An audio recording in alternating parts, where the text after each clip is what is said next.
Happy Friday, sports fans. Welcome back to FNN Sports Take with me, Kasey Hudson. I hope everybody had a fantastic, productive, conquering week. And of course, we just have a few updates for you guys because some sports are either winding down, trying to figure out their mess, or just getting going. So, of course, per usual, we'll dive in with some NFL updates and news. As you guys know, as we cover the Bucs, we have press conferences weekly. More than likely, we get an opportunity to talk to Coach Arians. And of course, we had the pleasure of speaking with him yesterday. Now, it's not the same old COVID conversation that we've been having with him every other week. Now we get to start diving into more football conversations, some training camp talk. And as you guys know, this coming Monday, training camp officially hits off. So what's Coach Arians looking forward to? What does he had to conquer and go through the past 2 weeks that they've had QB school and, the soft portion of training camp? Well, here's your updates on Coach Arians. Now, of course, everybody wants to know, how has Tom Brady been settling in? He said that Tom Brady is settling in quite nicely. He said the mentality is there. He's mentally sharp. He's mentally prepared and ready. As for overanalyzing, how prepared he is with his offense or ready for the season in general, he's like, we need to give that another week because right now he's only going against his offense. There's no pressure applied there. There's no, hustle there. And when you start putting on the pads and when you start actually functioning in the contact sport of things, that's going to change the game up a bit. It's going to change up, how you play, who you are, where your confidence lies, so on and so forth. So he's like, ask me that question next week. And I'm sure somebody will be quick to quickly ask him, how's Tom Brady looking yet again? So far, everybody, that we've had an opportunity to hop on a press conference call with, or, who's been practicing with Brady, whether it was at Berkeley or, QB school or the beginning of training camp, they've all said that the mentality is there. He's so mentally sharp. He's so locked in. He's learned this playbook. We had Rojo last week tell us, it's as if he's not even one of the new guys. He's so dialed in on this playbook and he's so committed to knowing it in and out so that he can be that leader and translate these plays on the field. So that's a really good thing to have consistently said about you across the board. Now, as far as offense, we know that Coach Arians is looking to the many options he's going to have now on the field. He's loaded at the offense position, and quite frankly, he's loaded on both sides of the ball. They got to retain majority, if not all, of their defense from last season, who kept us in games. If we won any games, it was because of our defense primarily. So when you talk to defensive players, what they're looking forward to this upcoming 2020 season is the fact that they're not going to be overrun. They're not going to have to be on the field more than they need to be because Tom Brady is, an accurate quarterback. They're going to get better field positioning. They're not going to be relied on so heavily. So they're looking forward to not only having another year with each other, now that they've built, more chemistry, now that they know each other better, now that they call themselves vets, and then they have some solid rookie additions, but now they have, an opportunity to function in their role and their capacity and give it all they got and not overexert or overexhaust themselves unless it comes to it. But guys, I don't see that happening this year. Prayerfully, we're looking at, even playing time on both sides of the ball and a really functional offense. I cannot imagine this offense not firing off with the weapons that we have and, an accurate thrower like TV. Now, some people are asking about arm strength at his age and so on and so forth. Look, you can't really compare what he did with the Patriots last year because he was very, very short on offensive weapons. So if you're not going to be a more mobile quarterback or, one of those split decision guys who can use their legs, then yeah, it's going to look a bit limited. Your accuracy is going to look off. Your arm strength is going to look weak because you're making these rapid decisions at the last moment and you're not really giving it all you got. Or you're not fully committed to that decision. It's just kind of what you're stuck with. So I'm really excited. Again, I wish we had preseason games to kind of have that first analyzation, but I'm really excited to see what takes place when the season goes off. And so is Coach Arians. He's seeing a lot of great work out of his veterans. He's like, look, not one vet can I say has come back out of shape, not ready, unprepared, nothing of that sort. He's like, he's really proud of his vets. He's really proud of the shape that they have returned in. And, the fact that he can help level out the weight of this unorthodox season on his vet's shoulders as well as his own. It's different to be out there as a coach with a mask on and a shield on and trying to translate these plays and have these conversations and dig in deeper. So it's nice to have guys you can rely on and the leadership. And Tom Brady said in his interview last week, Mike Evans is a leader and he loves the relationship that he's building with him and what he brings to the field and the atmosphere. So there's a lot of great building taking place in this Bucs organization starting from the field up, and it's going to be great to see how that translates to the field. Now, We know that what he wants to run with 12 personnel. We know what his tight end group is looking like. We know that he has so many options when it comes to that strong tight end group. But then it's what's going to take place with these wide receivers. We know that you have, your old reliables and Mike Evans and Chris Godwin. But then what is that slot 4 and slot 3 looking like now that we drafted a Tyler Johnson? Johnson's still working through an injury, and Coach Arians, quite frankly, didn't want to talk about it. He said it's a soft tissue injury, and you know what?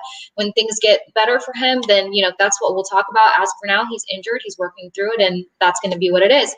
You know that he has Scotty Miller and Justin Watson, and not particularly they'll be battling it out for the third slot because they kind of both bring two different things to the team and to different plays that they can utilize. When you look at Scotty Miller's size and speed, you can automatically just place him in the slot, and Coach even said the same thing. He's like, look, he is a very reliable guy in the slot. His speed, when you put him out in that slot, is it's something we can take advantage of and something that's going to be great to see our quarterback utilize. And we know that Tom Brady likes using those slot wide receivers. As for Justin Watson, he was like, look, the kid came in 10 pounds lighter. He looks amazing. He ran at 21 miles per hour. He has something to contribute to this team. He looks a lot more confident. He looks really good out there. So he's seeing a lot of good things from the guys that he can already count on. We know that, Watson had some breakout plays towards the middle to the end of last season when Evans, was dealing with an injury. And we've seen how he utilizes Scotty Miller. Something else that he was raving about when it comes to Miller is that he is a very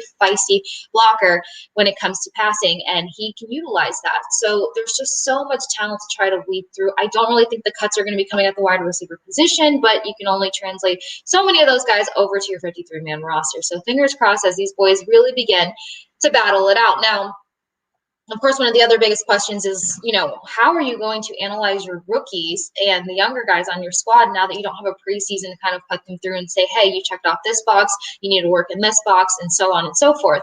And he's like, when it comes to the rookies, it's going to be a struggle. That's the bottom line, because he could tell that a lot of them are very overwhelmed. It's an overload of information to take in and not be able to take in some information, work it out on the field, come back to square one, work it out on the field. They had such a disadvantage to not even have an offseason, a rookie mini camp, or anything that would have really got them that extra time of preparation so that their concerns were, this big instead of this big heading into the season. So he's like, we just got to take that day by day and see. Some guys are just really groomed for this and they pick it up, but other guys, you can't really count them out because they're learning what they should have been learning over a course of 6 months in a matter of a month. So best of luck to these rookies. It's so crazy to think what sports has looked like since March and what it's going to look like for the next couple of months. We're still concerned as to what seasons will play out and, how athletes are really going to work over with this. Now, we know that, there was a little over 30 some odd players that opted out of the 2020 season. As for some of the players that are committed, but they're still working through some contract things, we have Dalvin Cook over at the Vikings who said, you know what, even though we're still working through some contract issues, I'm all in. The Vikings is the team I want to play for. Minnesota is where I want to be. So hopefully they can come to terms on a deal here shortly. Now, where I struggle with Dalvin Cook is he is a force to be reckoned with when he breaks out of those pockets, because he has such a low center of gravity. He drives his legs. He knows how to get those extra yards or that inch that you need on that play. But he has battled through some injuries. So, when you're negotiating money, and especially at these times, guys, we're going through COVID. We're talking about financial hits that organizations haven't had to see since a recession. So between salary caps having to be renegotiated and fixed and situated, trying to trying to negotiate for certain funds right now is going to be hard, especially if your health has been a contingency all this time. So we'll see what comes to terms with Dalvin Cook. They're still working on their contract over there at the Vikings. Baker Mayfield wanted to clarify his statement. It was months ago that we discussed him and the fact that he said, look, I'm turning over a new leaf for this 2020 season. He's going to talk less, work more. Actions are going to speak louder on his behalf. And basically to back up why he's starting a new leaf and why he feels like he just wants to mile down the talking and just ramp up the hard work is because he said he got lost in all the Browns chaos in 2019. What that means is the Browns have always felt like they had something to prove. And I mean, if we're being frank here, they've always felt like they had something to prove. They've always fallen short on proving it. I don't know how many years in a row you're going to draft a quarterback. I don't know how many times it's looked like the Browns have had absolutely no strategic plan in the draft. They've just picked up random guys and tried to throw them together, and that's not how you build a team. You find your weak points, you build slowly, and then before you know it, you have a progressive line across the board.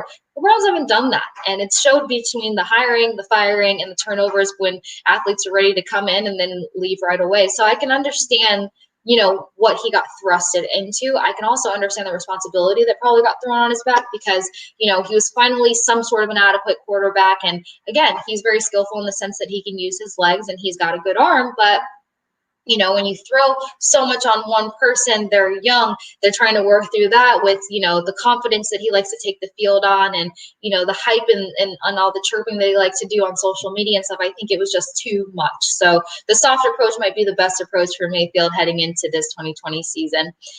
Now, another question that's popping up a lot is as we get closer and closer to a hopeful season, it was a big deal not only to have Rob Gronkowski back in football, but to have him back with Tom Brady and now here in Tampa Bay playing for the Bucks. And Rob said, that time that he took off or that small retirement that he decided to have, that he gave his body an opportunity to actually heal. We know he was working through a lot of injuries, and even with those injuries, he was still making some pretty immense plays out on the field. Now, he said that he's listening to his body more. When you're younger, you just want to be that hungry guy that keeps going after things, ignoring your body, ignoring injuries, making things progressively worse. Now he's had an opportunity to heal, to regroup, and he feels better than ever. People have said that his size is there. People have said that the weight has come back.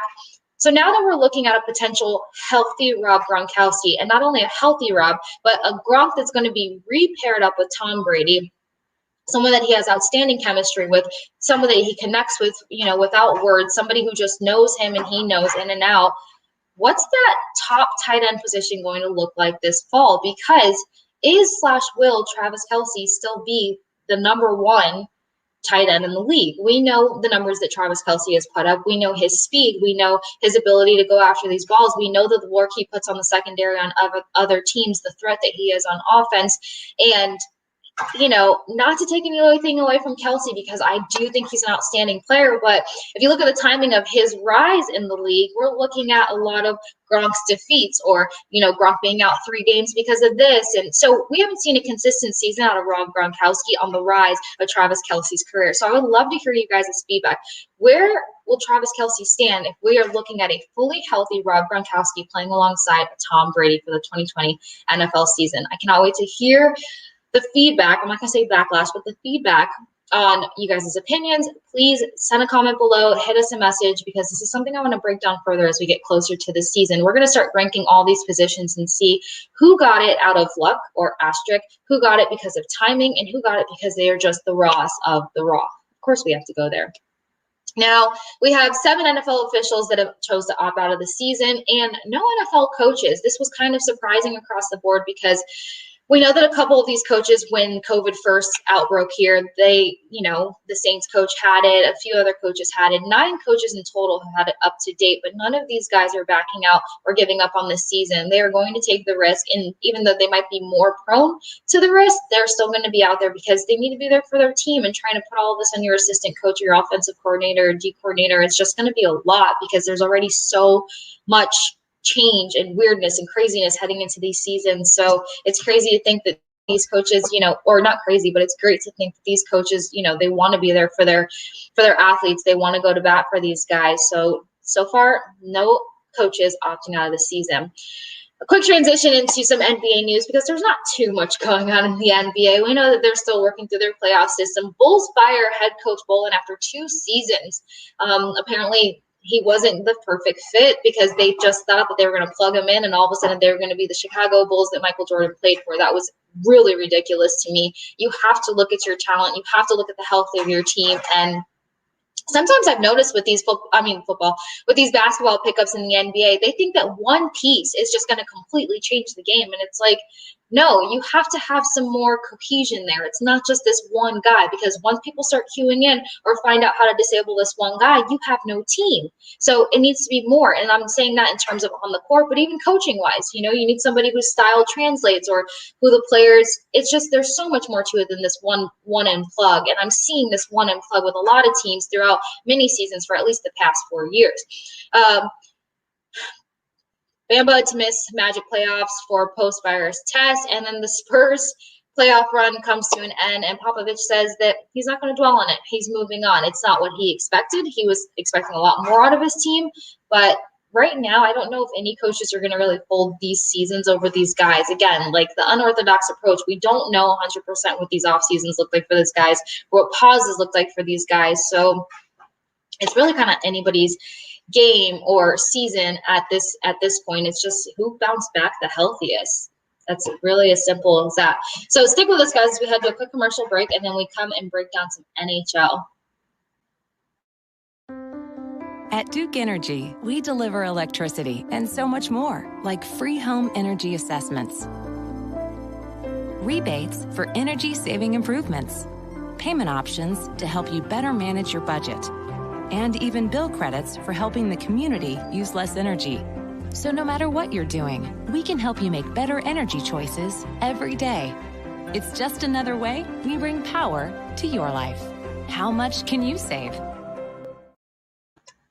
All right, guys, welcome back. So for our NHL updates, we know that the guys are battling out in their two hub cities, or their two bubbles, in Edmonton as well as Toronto. Now, as for the Eastern Conference, that's more so what we can break down or dive into, because these Western Conference games are like 10:30 at night. I love to stay up and watch them, but some people got things to do. Now, the Bruins may be short Pastrnak this Saturday. We know that Pastrnak is one of the key players of the Bruins, not only offense, but I mean in general on the ice. He can skate so hard. He gets back and helps out on defense. He's a key component to them scoring on offense. So hopefully they get him back. The Bruins did take game one, but they fell short 3-2 to the Canes yesterday. And after, these games are getting very physical. If you guys have never watched NHL playoffs, or, usually it's kind of a round 2, round 3 kind of thing, but the physicality has broke out early and intensely. So Pasternak's a little shaken up. Hopefully he can return with his Bruins this Saturday. I do have the Canes taking round 1. They're just such a dynamic force right now. The young guys they have on that team have so much talent. You can only expect it to get better. Their goalie is very solid. So as long as they keep the momentum going from the game that they had yesterday, whereas the Bruins it looked like it was their game to begin with. But what you learn watching these playoffs is that whatever team lets up in a period, and I mean a period because that's all it takes for the other team to get caught up or to completely overtake the game, yeah, you have to be able to play all 3 periods to seal the deal, or else, it's really anybody's game. It's been so back and forth. You're not really seeing much of a closeout besides the Vegas Golden Knights, who are just raw across the board.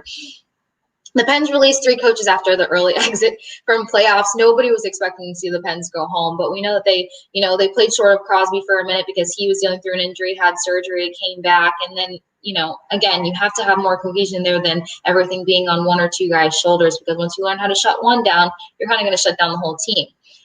Now for our Tampa Bay Lightning. You guys know we had to hop on, do our show on Tuesday, and while we were doing our Tuesday show that starts at 8 p.m., the guys were still playing. This team, Lightning versus the Blue Jackets, went into 5 overtimes, basically 8 periods of play, which can only be so imaginative to the exhaustion, or what the boys' legs felt like. They said they just kept hydrating during those intermissions and, trying to eat snacks to keep their fuel about them. They had 1 meal that day. They played at 3 o'clock. By the time you go to the arena, start warming up, stretching, and just getting into that whole routine, the only thing you really had is breakfast. So it's crazy to think what these guys did. But these teams, I don't want to say put on a show, because the athleticism and the discipline, the determination, and the hard work that was out there on that ice, it was just like you couldn't look away, not just because you were dying to see which team took the victory that night, but it was more so to see that the sharpness didn't really fall apart. The mental fog didn't kick in. Both of these teams stayed very, very on it. The plays that they were executing, the skating that they were doing, I mean, 8 periods of just straight hockey and playing back and forth.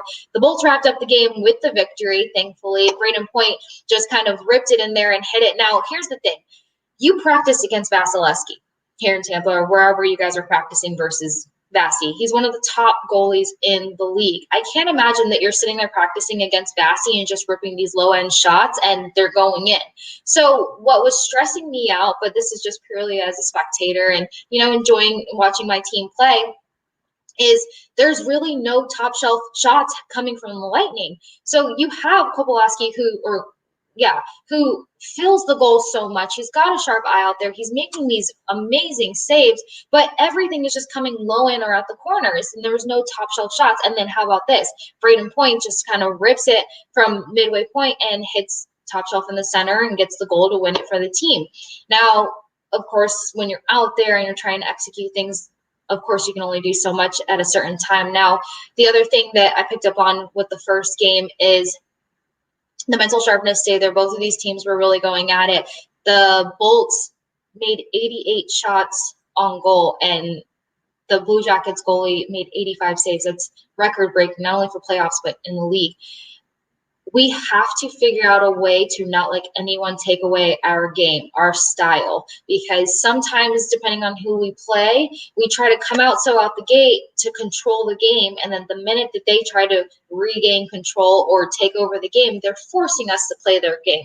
If you guys notice, if you watched game 1 as well as game 2, which I'll get to in a minute, they're pushing us against the perimeters, which it's not that we have a weak game against the perimeters, but because they're forcing us to go there, we're having to restructure, plays and executions, and we cannot get into the center, which is giving us a less opportunity to put very strategic shots on goal. Let me put it that way, because we're putting the most shots on goal both game 1 and game 2. Now, we won game 1, thank God. Game 2, bit of a different story. The boys yesterday hit the ice, and they came on that first period strong. Kucherov got a shot and a goal on the board probably less than 3 minutes into the first period. But as soon as that momentum happened, it's like the excitement was there, and then it just kind of dwindled down. We were all of a sudden playing the Columbus Blue Jackets game and however they wanted us to play. They came out playing more offensively rather than playing defensively, so they were putting a lot more pressure on our defense, which we have great pairings back there. But again, they're pushing us to the perimeter. We had no central play. The ozone time was pretty split in half because, we still kept finding out ways to get back to that side of the ice. But when it came to taking the shots on goal, nothing's going in. And our central play is completely taken away from us. We have no guys in the center there to help try to tip it in. We have defenders trying to take those long shots that we just need that one guy to get a stick or a skate on it, and it's just not happening. So hopefully with game 3 tomorrow at 7:30 p.m., we can go in and not only come out strong like we have a chance, like have we shown that we can do in the first period, but maintain the consistency, play all 3 periods.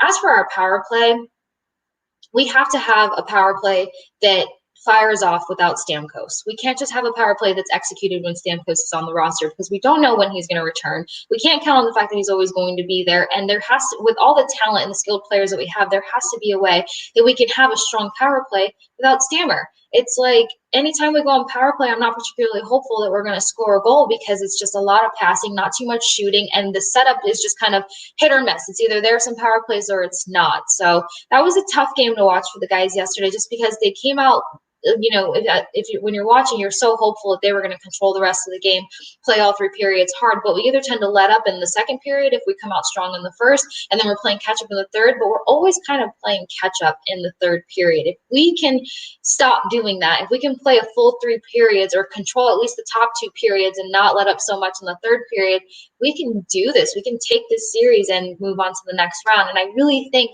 that we have a lot more talent than the Blue Jackets. It's just the cohesion and the execution has to be more consistent.